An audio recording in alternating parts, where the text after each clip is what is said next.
지난 10년 동안 대한민국 청년들의 삶은 과연 어떻게 바뀌었을까요?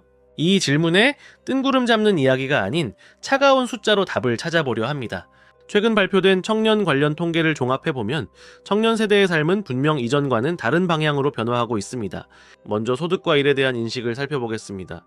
청년 임금 근로자 가운데 현재 일자리에 만족한다고 답한 비율은 30%대 중반 수준으로 10년 전보다 소폭 상승했습니다. 소득 수준에 대해 만족한다고 응답한 비율 역시 20%대 후반으로 과거에 비해 개선되긴 했지만 여전히 절반에도 미치지 못합니다.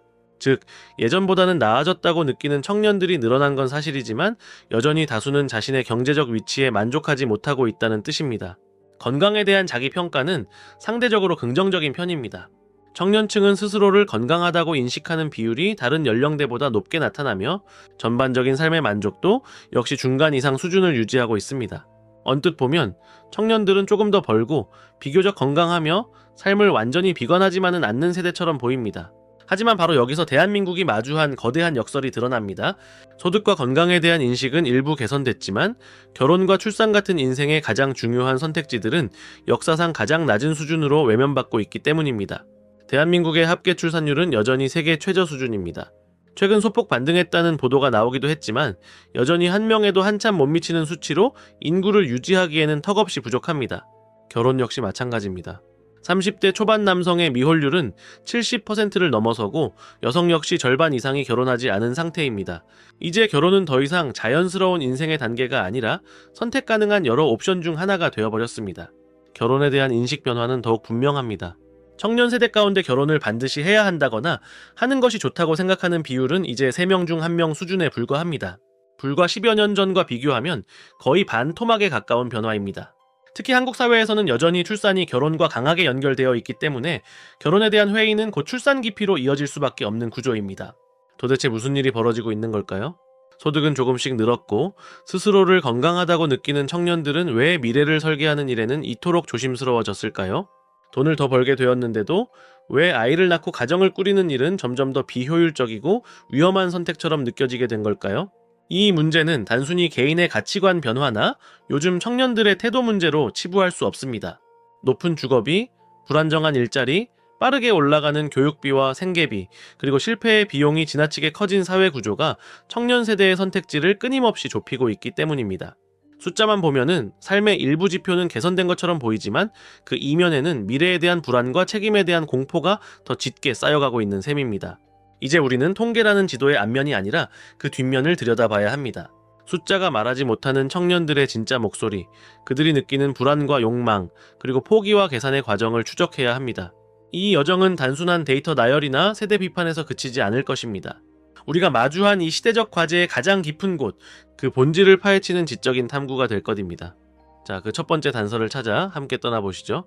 이 거대한 미스터리를 푸는 첫 번째 단서는 바로 빚, 즉 부채입니다. 어쩌면은 우리에겐 너무 익숙해서 그 무게를 잊고 사는 단어일지도 모르겠습니다. 하지만 이 보이지 않는 족쇄가 어떻게 청년들의 삶 전체를 옥죄고 있는지 숫자로 확인해 보겠습니다. 공식 통계를 보면 청년층의 부채 부담은 다른 연령대보다 확실히 가파릅니다. 가구주가 39세 이하인 가구의 자산 대비 부채 비율은 29.8%로 40세에서 49세의 22.6%와 50세에서 59세의 16.8%보다 뚜렷하게 높습니다. 더 직접적인 압박을 보여주는 지표도 있습니다. 39세 이하 가구의 저축액 대비 금융부채 비율은 132.2%로 같은 기준의 다른 나이대보다 훨씬 높게 나타납니다.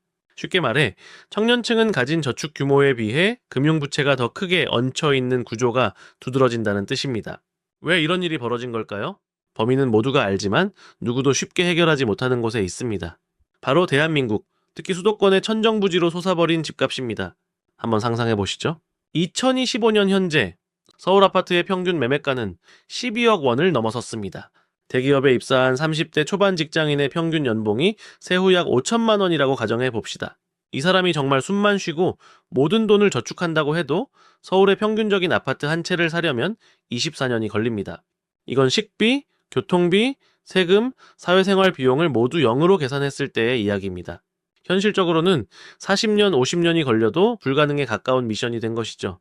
몇 년 전까지만 해도 영끌이라는 단어가 유행했습니다. 영혼까지 끌어모아 대출을 받는다는 뜻이었죠. 하지만 지금은 어떤가요? 이제는 영혼을 끌어모아도 닿을 수 없는 영역이 되어버렸습니다. 대출 규제는 강화됐고 금리는 높아졌으며 집값은 이미 보통의 근로소득자가 감당할 수 있는 수준을 아득히 초월했습니다. 바로 이 지점에서 단순한 부채 문제를 넘어선 더 깊고 어두운 그림자가 나타납니다. 바로 금융허무주의입니다. 이건 단순히 돈이 없다는 푸념이 아닙니다. 내가 아무리 열심히 일하고 아껴봤자 월급만으로는 자산 가격이 오르는 속도를 절대 따라잡을 수 없다는 깊은 무력감과 체념입니다. 마치 내가 시속 10km로 필사적으로 페달을 밟는 자전거 위에 있는데 내가 사야 할 집은 시속 300km로 달리는 KTX 위에 실려 있는 것과 같습니다. 이 경기는 처음부터 승부가 정해져 있는 겁니다. 어떤 분들은 일본의 잃어버린 30년을 떠올리실지도 모릅니다. 하지만 놀랍게도 지금 한국 청년들이 처한 상황은 당시 일본 청년들보다 훨씬 가혹합니다. 왜 그럴까요? 일본의 청년들은 자산 가격의 폭락과 경제 침체를 겪었습니다. 희망이 없었지만 적어도 감당 못할 빚더미에 올라앉는 경우는 드물었죠. 하지만 한국 청년들은 정반대입니다. 자산 가격의 폭등을 눈앞에서 목격하며 나만 뒤처졌다는 극심한 불안감 속에서 사상 최대 규모의 빚을 떠안게 된 세대입니다. 실제로 데이터를 보면 1990년대 초 일본의 버블 붕괴 직전 가계부채가 GDP 대비 70% 수준이었던 반면 2025년 대한민국은 105%를 넘나들며 세계 최고 수준을 기록하고 있습니다. 빚의 스케일 자체가 다른 겁니다. 이런 상황에서 결혼과 출산은 어떻게 보일까요? 더 이상 선택의 문제가 아닙니다. 그것은 계산 불가능한 리스크가 됩니다. 주거 문제가 해결되지 않은 상태에서 아이 한 명을 낳아 대학까지 보내는데 평균 3억 원이 넘는 돈이 들어간다는 통계 앞에서 미래를 계획하는 것 자체가 비합리적인 선택이 되어버리는 것이죠. 감당 불가능한 주거 비용이라는 거대한 족쇄가 청년들의 삶의 계획, 그 첫 단추 자체를 채울 수 없게 만들고 있는 겁니다. 결국 풍요 속의 역설을 만든 첫 번째 범인은 바로 근로소득의 가치를 무의미하게 만들어버린 자산가격 폭등과 그로 인한 감당 불가능한 부채였습니다. 하지만 이야기는 여기서 끝나지 않습니다. 2025년 통계청의 생활시간조사 데이터를 보면 아주 흥미로운 지점이 발견됩니다. 놀랍게도 지난 10년간 대한민국 청년들의 하루 평균 여가 시간은 약 25분가량 늘어났습니다. 일과 삶의 균형을 중시하는 사회적 분위기 덕분이죠. 시간이 더 생겼으니 더 행복해져야 하는 것 아닐까요? 하지만 현실은 정반대입니다. 왜 그럴까요? 문제는 시간의 양이 아니라 그 시간을 채우는 방식이 완전히 달라졌기 때문입니다. 과거를 한번 떠올려 보시죠. 10년 전 우리의 여가는 친구들과 약속을 잡아 영화관에 가고 맛집을 찾아다니고 함께 모여 스포츠를 즐기는 지극히 오프라인 중심의 활동이었습니다. 하지만 지금은 어떤가요? 2025년 현재 2030 세대의 여가 시간 중 무려 60% 이상이 영상 스트리밍 서비스 이용에 집중되어 있습니다. 데이터를 보면 전국 영화관의 연간 총관객 수는 팬데믹 이전인 2019년 대비 여전히 35%나 낮은 수준에 머물러 있는 반면 넷플릭스와 티빙 같은 OTT 서비스의 청년층, 유료 구독 계정 수는 8년 만에 5배 이상 폭증했습니다. 많은 전문가들은 이 현상을 수동적 여가의 확산이라며 우려합니다. 하지만 저는 조금 다른 각도에서 이 현상의 명암을 동시에 들여다보고 싶습니다. 사실 이것은 극도의 효율성을 추구하는 합리적인 선택이기도 하거든요. 첫째는 비용의 문제입니다. 친구들과 저녁 약속 한 번에 5만 원, 영화 한 편에 1만 5천 원이 훌쩍 넘는 시대입니다. 반면 월 1만 원대의 구독료만 내면 한 달 내내 전 세계의 모든 콘텐츠를 무제한으로 즐길 수 있죠. 가처분 소득이 줄어든 청년들에게 이보다 더 가성비, 높은 스트레스 해소법이 또 있을까요? 둘째는 관계의 재구성입니다. 영상 시청은 단순히 콘텐츠를 소비하는 행위에서 그치지 않습니다. 같은 드라마를 보고 온라인 커뮤니티에서 밤새 토론하고 좋아하는 아이돌의 무대 영상을 함께 보며 팬덤 활동을 하는 것. 이것은 시공간의 제약 없이 새로운 형태의 사회적 관계를 형성하는 과정입니다. 온라인 강의나 지식 유튜브 채널을 통해 새로운 기술을 배우고 지식을 쌓는 생산적 여가의 기능도 무시할 수 없죠. 하지만 바로 여기서 이 새로운 시대의 가장 어두운 그림자가 드리워집니다. 바로 외롭지 않은 우울이라는 아주 기이한 감정 상태입니다. 이게 어떻게 작동하는 걸까요? 작동 방식은 이렇습니다. 알고리즘은 우리를 세상과 연결시켜주는 창문처럼 보이지만 실제로는 우리를 아주 정교하게 설계된 개인화된 방 안에 가둡니다. 내가 좋아하는 것, 나와 비슷한 생각을 가진 사람들만 끊임없이 보여주죠. 이건 마치 수많은 사람들과 파티를 즐기는 것 같지만 사실은 모두 나와 똑같은 가면을 쓴 사람들만 모여있는 거울의 방과 같습니다.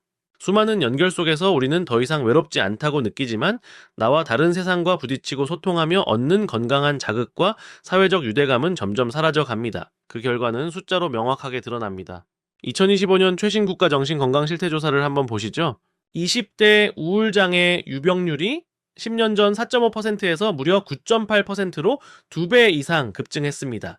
여기서 정말 무서운 점은 이들 중 상당수가 스스로를 사회적으로 고립되었다고 느끼지는 않는다는 겁니다. SNS에는 수백 명의 친구가 있고 매일 새로운 콘텐츠로 세상과 연결되어 있다라고 믿기 때문이죠. 하지만 그 연결은 너무나 얕고 파편화되어 있습니다. 내가 정말 힘들 때 기댈 수 있는 깊은 관계가 아니라 좋아요 버튼으로만 유지되는 피상적인 관계망 속에서 우리는 외롭지는 않지만 더 깊은 우울감에 빠져들고 있는 겁니다. 수백 개의 채널을 돌려봐도 마음의 공허함이 채워지지 않는 리모컨처럼 수많은 디지털 연결 속에서도 우리는 점점 더 고립되고 있습니다.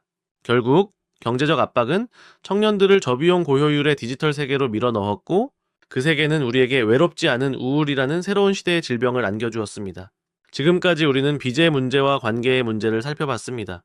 하지만 여러분, 혹시 눈치채셨나요? 지금까지 우리가 나눈 모든 이야기는 암묵적으로 수도권에 사는 청년을 기준으로 하고 있다는 사실을요. 만약 이 거대한 담론이 대한민국 청년 문제의 절반만 보여주는 것이라면 어떨까요? 수도권 청년들이 금융 허무주의와 디지털 우울에 시달리는 동안 불 꺼진 도시에서 전혀 다른 차원의 생존 투쟁을 벌이는 청년들이 있습니다. 이제 우리는 서울이라는 거대한 블랙홀에 가려져 있던 대한민국 청년 문제의 또 다른 얼굴을 마주해야 합니다. 문제를 명확히 하기 위해 두 청년의 삶을 한번 비교해보죠. 한 명은 서울에서 다른 한 명은 지방 중소도시에 살고 있습니다. 서울 청년의 고통은 경쟁과 격차에서 비롯됩니다. 수십억짜리 아파트를 보며 내 월급으로는 평생 불가능하다는 금융 허무주의에 빠지고 치열한 경쟁 속에서 살아남기 위해 발버둥 치며 SNS 속 화려한 삶과 자신을 비교하며 우울감을 느낍니다. 이건 분명 끔찍한 고통입니다. 하지만 지방 청년이 마주한 현실은 완전히 다른 차원의 문제입니다. 그의 고통은 경쟁이나 격차가 아닌 소멸과 부재, 그 자체에서 시작됩니다. 첫째는 일자리의 소멸입니다. 데이터를 보면 이 현실은 더욱 냉혹하게 다가옵니다. 2025년 기준 대한민국 100대 기업 중 무려 91개의 본사가 수도권에 몰려 있습니다. IT, 금융, 미디어, 서비스업 같은 고부가가치 산업의 90% 이상이 수도권에 집중되어 있죠. 과거 대한민국 경제를 이끌었던 울산의 조선업, 구미의 전자산업, 거제의 조선 해양플랜트 산업 현장은 어떤가요? 산업 구조가 바뀌면서 양질의 일자리는 사라지고 그 자리를 채우는 것은 대부분 저임금 단기 계약직뿐입니다. 서울 청년이 더 좋은 직장으로의 이직을 고민할 때 지방 청년은 일할 수 있는 직장 자체가 있는가를 고민해야 하는 겁니다. 실제로 지난 10년간 수도권을 제외한 모든 지역에서 청년 인구는 순유출을 기록했고 그 숫자를 모두 합치면 무려 50만 명을 넘어섭니다.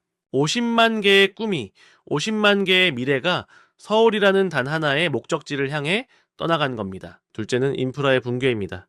이건 단순히 좀 불편하다는 수준의 이야기가 아닙니다. 생존과 직결된 문제입니다. 이걸 한번 그림으로 상상해 보시죠. 대한민국이라는 하나의 거대한 유기체가 있는데 모든 혈액과 영양분이 오직 머리로만 쏠리고 있는 겁니다. 머리는 과열되어 터지기 직전인데 팔과 다리는 피가 통하지 않아 차갑게 썩어 들어가고 있는 모습. 이게 바로 2025년 대한민국의 자화상입니다. 통계를 보면 더욱 심각합니다. 지방의 많은 도시에서 소아과와 산부인과가 문을 닫고 있습니다. 아이가 아파도 밤에 달려갈 응급실이 없어 차로 1시간 이상을 달려야 하는 곳이 늘어나고 있죠. 젊은이들이 모여 문화를 즐기던 시내의 마지막 영화관이 문을 닫고 하루에 몇 번 다니지 않는 버스 노선은 더 줄어듭니다. 이런 환경에서 결혼을 하고 아이를 낳아 키우는 미래를 그리는 것이 과연 가능할까요? 바로 이 지점에서 청년 문제에 대한 우리의 시각 자체가 심각하게 왜곡되기 시작합니다. 언론과 미디어는 연일 서울의 집값 문제, 수도권의 교통지옥 문제를 떠들지만 정작 지방 청년들이 겪는 일자리 소멸과 인프라 붕괴라는 절대적 생존의 문제는 지방 소멸이라는 거대한 담론 뒤에 희미하게 가려져 버립니다. 수도권 청년의 고민이 12억짜리 아파트를 어떻게 살까라는 상대적 박탈감의 영역이라면 지방 청년의 고민은 월 250만 원을 벌 수 있는 일자리를 어떻게 구할까라는 절대적 생존의 영역에 가깝습니다. 출발선 자체가 다른 겁니다. 결국 서울공화국이라는 거대한 시스템은 청년 문제를 해결하는 것이 아니라 오히려 문제를 더 복잡하고 고통스럽게 만들고 있습니다. 수도권 청년은 살인적인 주거비와 경쟁에 내몰리고 지방 청년은 기회 자체를 박탈당한 채 잊혀갑니다. 과열과 냉각이라는 극단적인 현상이 한 나라 안에서 동시에 벌어지고 있는 것이죠. 하지만 여러분, 이 둘을 관통하는 더 근본적이고 거대한 벽이 하나 있습니다. 바로 이 사회가 청년들에게 단 한 번의 실패조차 쉽게 허락하지 않는다는 냉혹한 현실입니다. 도대체 왜 우리 청년들은 도전을 망설이고 안정을 갈망하게 되었을까요? 그건 그들의 열정이 부족해서가 아닙니다. 바로 실패했을 때 다시 일어설 수 있는 기회가 거의 없는 사회 구조와 추락하는 나를 받아줄 최소한의 안전망조차 부실하기 때문입니다. 이 문제의 가장 깊은 핵에는 대한민국 경제의 오래된 질병인 노동시장 이중구조가 자리 잡고 있습니다. 이게 무슨 말일까요? 한번 그림으로 상상해 보시죠. 대한민국의 일자리 시장은 마치 거대한 성벽으로 둘러싸인 하나의 성과 같습니다. 성 안에는 대기업, 공공기관의 정규직이라는 안정적인 일자리가 있습니다. 높은 임금, 탄탄한 복지, 사회적 인정, 그리고 미래를 설계할 수 있는 예측 가능성이 보장되죠. 하지만 이 성문은 너무나도 좁습니다. 전체 청년 구직자의 15% 미만만이 이 문을 통과할 수 있습니다. 그럼 나머지 85%의 청년들은 어디로 갈까요? 그들은 성박, 즉 중소기업이나 비정규직, 플랫폼 노동이라는 광야에 내몰립니다. 문제는 이 성 안과 밖의 세상이 완전히 다른 차원이라는 겁니다. 숫자로 보면은 이 격차는 더욱 잔인해집니다. 통계를 보면 2025년 기준 대기업 대졸 신입사원의 평균 초임은 5,500만 원에 육박하지만 300인 미만 중소기업의 평균 초임은 3천만 원 수준에 불과합니다. 시작 전부터 거의 2배에 가까운 격차가 벌어지는 겁니다. 이건 단순히 월급 액수의 차이가 아닙니다. 고용 안정성, 대출 한도, 자녀 학자금 지원, 의료비 혜택까지 삶의 모든 조건이 달라집니다. 똑같이 4년제 대학을 졸업하고 똑같이 하루 8시간을 성실하게 일해도 어떤 문을 통과했느냐에 따라 인생의 경로가 포장된 고속도로와 비포장 낭떠러지 길로 나뉘어 버리는 겁니다. 이런 구조 속에서 청년들은 어떤 선택을 하게 될까요? 당연히 극도로 안정지향적이 될 수밖에 없습니다. 창업? 그거 한번 실패하면 신용불량자가 되어 재기가 거의 불가능한데 누가 쉽게 도전할까요? 결혼과 출산? 성 밖에서는 내 한 몸 건사하기도 벅찬데 어떻게 가정을 꾸리고 아이를 책임질 미래를 그릴 수 있겠습니까? 결국 그 청년들이 결혼, 출산, 창업과 같은 인생의 중요한 변화를 회피하는 것은 개인의 이기적인 선택이 아닙니다. 이 가혹한 시스템 안에서 살아남기 위한 가장 합리적인 생존 전략인 셈입니다. 한번 미끄러지면 끝이라는 공포가 사회 전체를 지배하고 있는데 누가 감히 절벽 위에서 외줄타기를 하려고 하겠습니까? 더 심각한 문제는 이 실패를 받아줄 사회 안전망이 너무나도 취약하다는 점입니다. 실제로 대한민국의 실업급여 수급 기간과 소득 대체율은 OECD 국가 중 최하위권에 머물러 있습니다. 한번 직장을 잃으면 다음 기회를 모색할 최소한의 시간과 비용조차 보장받기 어려운 구조입니다. 실패는 성공의 어머니라는 말은 실패해도 다시 도전할 수 있는 튼튼한 트램펄린이 있는 사회에서나 가능한 격언입니다. 지금 우리 사회는 트램펄린은커녕 한번 떨어지면 그대로 콘크리트 바닥에 내동댕이 쳐지는 구조에 가깝습니다. 결국 이 모든 문제의 뿌리는 하나로 모입니다. 실패를 용납하지 않는 견고한 성벽과 추락하는 이들을 외면하는 부실한 안전망. 이 두 개의 거대한 시스템이 청년들의 꿈과 가능성을 억압하고 그들을 벼랑 끝으로 내몰고 있는 진짜 범인인 겁니다. 자, 그렇다면 이 문제를 해결하기 위해 정부는 그동안 무엇을 해왔을까요? 매년 수십조 원에 달하는 막대한 예산이 청년 정책이라는 이름으로 투입됩니다. 청년 일자리 지원, 주거 안정 대책, 자산 형성 프로그램. 아마 들어보신 이름도 많을 겁니다. 하지만 한번 솔직하게 자문해보죠. 그래서 여러분의 삶은 나아지셨습니까? 왜 밑빠진 독에 물 붓기처럼 아무리 정책을 쏟아내도 청년들의 현실은 좀처럼 바뀌지 않는 걸까요? 혹시 우리가 정답이라고 믿었던 그 해법들이 사실은 문제의 본질을 교묘하게 가리고 있는 가짜 해법은 아니었을까요? 예를 들어 정부가 대대적으로 홍보하는 청년일 경험 프로그램을 한번 보죠. 6개월짜리 인턴십을 제공하고 월 200만 원 정도의 지원금을 줍니다. 물론 당장의 청년 실업률 수치를 낮추고 청년에게는 스펙 한 줄을 더해주는 효과가 있겠죠. 하지만 그 6개월이 끝나면 무엇이 남을까요? 그 청년은 다시 성벽 밖 광야로 나와 또 다른 당위 계약직을 찾아 헤매야 합니다. 이것은 노동시장 이중구조라는 근본적인 벽을 허무는 것이 아니라 그 벽 아래에 잠시 머물 수 있는 임시 천막을 쳐주는 것에 불과합니다. 일회성 현금 지원도 마찬가지입니다. 청년 희망적금, 내일차움공제, 좋은 제도들입니다. 하지만 12억 원짜리 서울 아파트 앞에서 2년에서 3년 동안 모은 1,000만 원, 2천만 원이 과연 희망이 될 수 있을까요? 이건 마치 거대한 화재 현장에 물총 몇 개를 들고 가는 것과 같습니다. 선한 의도는 의심할 여지가 없지만 문제의 스케일을 전혀 따라가지 못하고 있는 겁니다.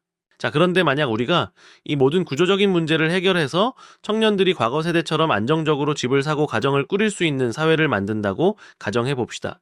과연 그것이 오늘날 청년들이 진정으로 원하는 삶의 최종 목적지일까요? 어쩌면은 문제는 시스템을 넘어 우리가 성공이라고 믿어왔던 그 방정식 자체에 있는 것은 아닐까요? 이제 마지막 여정을 통해 우리는 새로운 시대의 성공 방정식을 찾아 떠나보려 합니다. 자, 우리는 정말 긴 여정을 함께 걸어왔습니다. 감당 불가능한 빚이라는 보이지 않는 족쇄에서부터 외롭지 않은 우울이라는 새로운 시대의 질병, 서울공화국에 가려진 잊혀진 청년들의 목소리, 그리고 실패를 용납하지 않는 우리 사회의 잔인한 민낯까지 이 모든 조각들을 맞추고 나니 마침내 거대한 그림의 윤곽이 드러나기 시작합니다. 결론적으로 오늘날 우리가 마주한 청년 문제는 단순히 돈이 없고 살기 힘들다는 경제적 어려움을 넘어섭니다. 이것은 한 세대의 삶의 가치관이 그리고 성공의 정의가 뿌리부터 뒤흔들리고 재설정되는 거대한 지각 변동입니다. 우리 부모님 세대에게는 아주 명확하고 강력한 성공 방정식이 있었습니다. 기억나시나요? 좋은 대학에 가서 대기업에 취직하고 안정적으로 돈을 모아 결혼하고 마침내 서울에 내 집 한 채를 마련하는 것. 이것은 마치 모두가 똑같이 올라가야 할 하나의 단단한 사다리와 같았습니다. 비록 그 과정이 고되고 힘들지라도 사다리의 꼭대기에는 예측 가능한 안정과 행복이 기다리고 있다는 믿음이 있었죠. 하지만 2025년 지금 그 사다리는 어떻게 되었을까요? 이미 산산조각 나버렸습니다. 평생 월급을 모아도 닿을 수 없는 집값은 사다리의 가장 중요한 발판을 부셔버렸습니다. 정규직이라는 좁은 문을 통과하지 못하면 언제든 추락할 수 있다는 공포는 사다리를 오르는 행위 자체를 무모한 도박으로 만들었습니다. 바로 이 지점에서 우리는 역사상 가장 중요한 질문과 마주하게 됩니다. 그렇다면 오늘날 청년들은 결혼과 출산, 그리고 안정적인 미래를 정말 포기한 걸까요? 아닙니다. 저는 단언컨대 이것은 포기가 아니라 재정이라고 생각합니다. 더 이상 작동하지 않는 낡은 방정식을 폐기하고 새로운 시대에 맞는 자신만의 해답을 찾아 나선 겁니다. 과거의 성공 공식이 소유와 안정에 맞춰져 있었다면 새로운 세대의 방정식은 경험과 성장 그리고 삶의 질을 향하고 있습니다. 낡은 사다리를 오르는 것을 포기한 대신 각자의 방식대로 길을 내고 정상을 만드는 등반을 시작한 셈이죠. 그렇다면 이 거대한 전환의 시대에 우리는 무엇을 해야 할까요? 먼저 사회의 역할입니다. 사회는 더 이상 청년들에게 낡고 부서진 사다리를 억지로 오르라고 강요해서는 안 됩니다. 대신 청년들이 어떤 경로를 선택하든 몇 번을 넘어지든 다시 일어설 수 있는 튼튼한 안전 그물을 깔아주어야 합니다. 실패를 두려워하지 않고 다양한 삶의 방식을 실험할 수 있는 사회적 기반을 마련해주는 것, 그것이 어른 세대가 다음 세대에 해줄 수 있는 최고의 투자입니다. 그리고 청년들 스스로에게도 과제가 주어졌습니다. 이제 우리 스스로가 과거의 성공 신화라는 유령에서 벗어나야 합니다. 남들이 정해놓은 정답지가 아닌 나 자신의 심장이 뛰는 방향을 따라 자신만의 성공 방정식을 용감하게 써 내려가야 합니다. 어쩌면 그것은 내가 얼마나 성장했는지, 얼마나 의미 있는 관계를 맺었는지, 그리고 어제보다 오늘 얼마나 더 나은 내가 되었는지와 같은 질문들 속에 있을 겁니다. 이 거대한 전환의 시대, 우리는 어쩌면 가장 큰 위기이자 가장 위대한 기회의 순간을 살아가고 있는지도 모릅니다. 낡은 질서가 무너진 자리에 당신은 어떤 새로운 방정식을 세우시겠습니까?